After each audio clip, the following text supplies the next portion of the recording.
All right, another video book review. This one is for Shield of Thunder, Book 2 in the Troy series, or trilogy, by David Gemmell, and I believe his wife helped with the last one, or finished the last one, something, I don't know. This was the series that he did, or was doing, when he passed away. So, that's something. That's something, and I really enjoyed the first book, but I didn't think it was as memorable or was as good as one of the Regante books, let's say. It just wasn't at that level, and so I rated it accordingly, whatever that was. And then with this book, having completed it last night, stayed up for that. I'm always staying up to read David Gemmell books. Always. I'm just busting through them really quickly and just staying up far too late for it. But I finished it last night, and I thought to myself, was that the best one? Or was that in the running for best? And I immediately thought, yeah, it was. 100% it was. And that, you love to see it, obviously. It was action-packed. It was filled with heart, filled just whatever you think a David Gemmell book has. It has every time. It has heart. It has just heroism just seeping out of the ears, just everywhere. It's got, I don't know, great characters that are always surprising you, or what's even better, and what I really hate about a lot of books, is they surprise you and then you're just not happy with what they did. But this one, he doesn't surprise you with a lot of characters. They do exactly what you want them to do, and that's missing with a lot of stuff. And this one, it has one of my favorite characters that I've read about, and just in literature recently, and it's Banacles, the giant, basically, the big brute who is with Caliades, and it's a Mycenaean warrior. You saw him at the end of the first book. He was one of the Mycenaean warriors who, both of them were both Mycenaean warriors who were attacking the Megaron with Priam in it, trying to get him, and our heroes in that story stopped him. Well, now there are renegades for what they did back in their homelands. Now they're, out in the world, and it's great because now they're with my favorite character from the first book, Odysseus. Now you put them together with Odysseus, you build the new character while having Odysseus, and you have the old characters as well a little bit, but they're great, but they're less interesting to me than Odysseus and Banacles and Caliades, right? They're just great. And then the world now, you see, everyone knows Troy. Everyone's like watched that movie with Brad Pitt. So that's kind of where most of my, at least, knowledge of Troy is that. And you know that Odysseus, after Troy left and never was able to get home, wasn't able to get home for years, right? That's kind of where my Troy history is. But with this second book, you see everything coming together more. There's bigger battles. There's just so much happening outside of the walls of Troy as the world is shrinking in on Troy. And that's just, like, the tension is up. You know what's happening. It's the car crash is happening, but it's happening in slow motion. And you see the individual struggles leading up to it. So it isn't just hey, we show up to Troy and who's Hector? Okay, Hector's this guy. Who's Achilles? This is Achilles. You don't just have that. You have all these characters interacting with each other and having strife and friendship and love before this whole siege even happens. And it makes everything just better. Just makes everything stronger. And it's great that way. And there's just so much happening. It's such a quick book too. And it's not a small book. It's like a 6.5 hour long book. If you sit down and read, at least at my pace, which isn't the fastest pace in the world, right? So 6.5 hour read. Most books are around there that are, like, let's say 500 pages, I think. I don't know, but it's not like a tiny book. Anyways, so that it just speeds by. Everything, the writing is superb. Everything is just written so well.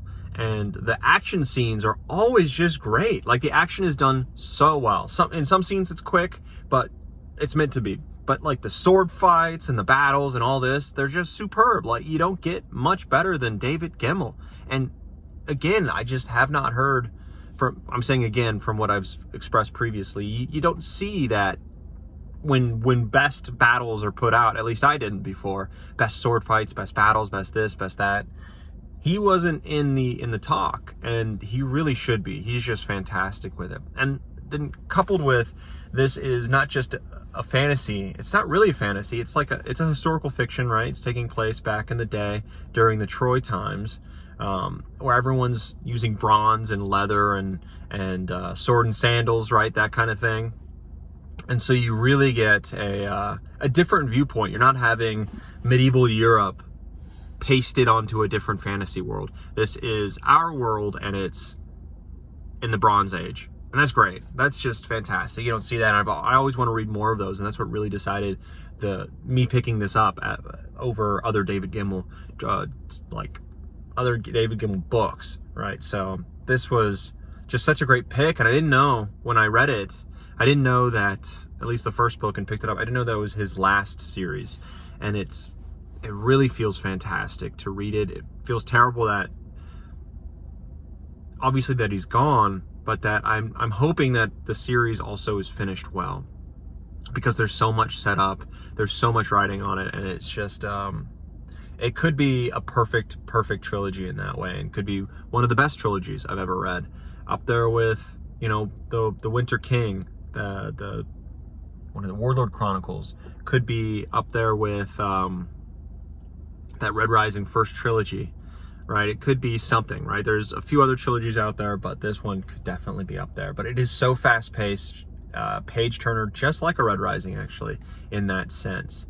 Very different book, but yeah. And I really did think this year was going to be a GGK year, and I am reading GGK and really enjoying those books. But David Gemmell just is a cut above for me, just such a cut above. And that's just a huge surprise with that. But anyways, that is the review. I'm going to give it a 9 out of 10. I'm going to give it a 9 out of 10. Because it didn't like blow me away in any ways. There were a few quotes out there that were interesting, but nothing that is going to change my life on what's being told to me. It's not something that I'm probably going to be thinking about all the time, like I'm thinking about other books where something is happening in life, and I have to make a decision, a hard decision, and my mind races back to this book where this character made a hard decision, and you think, okay, this is how I'm going to conduct myself. I don't think it's one of those. It could very well could be. Time will tell, because Banacles is just such. I didn't mention why Banacles is such a fun character to read about. He's a man who thinks in the moment, who just thinks of the moment, doesn't really want to be heroic at all. All he wants to do is fight, because that's where life is simplest, right? That's where he wants to do, and he's kind of going with Caliades on this. And he builds up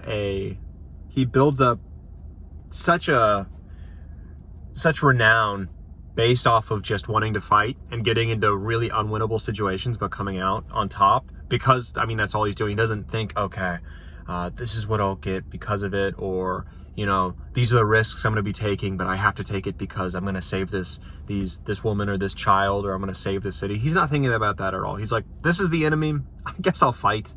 And then he's like going to sleep before battle, and everyone is like, what the heck, this guy's so brave. But he's just like, why stay up? Like, who cares? If they wake me up, I'll wake up and fight them, like whatever. So his arc, I guess, from kind of a follower of Caliades and just following him around everywhere, just being his buddy, to kind of making a name for his own as he goes on, and Caliades has his own kind of thing that he has to deal with. That's just great. And where he's at the end of the book, where he's at is it's just great.